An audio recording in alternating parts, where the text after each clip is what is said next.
ঘুরতে ঘুরতে আজকে আমি আর নয়ন ভাই চলে গিয়েছিলাম রানীগঞ্জ বাজারে সন্ধ্যার একটু পরে পরে। আমরা গিয়েছিলাম ফল বাজারে লিচু কেনার জন্য। পরে এই লোকটার সাথে অনেকক্ষণ যাবৎ কথা বলি লিচুর জন্য, কিন্তু লিচু নিতে গিয়ে দেখি লিচুর মধ্যে অনেক সমস্যা। উনি দামও চাচ্ছে অনেক বেশি অনেক বেশি, যা বলার বাহিরে। সো আমরা পরে দেখে শুনে অনেকক্ষণ দেখার পরে লিচু আর নেইনি। দেখেন রানীগঞ্জ বাজারটা কত মানে মানুষে ভরপুর, এই সন্ধ্যার টাইমটা অনেক ভরপুর ছিল।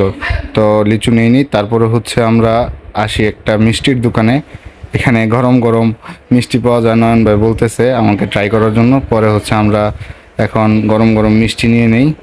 নয়ন ভাই নিচে দুইটা, আমি নেই একটা। দেখি খেয়ে ট্রাই করে কীরকম হয় সেই জন্য।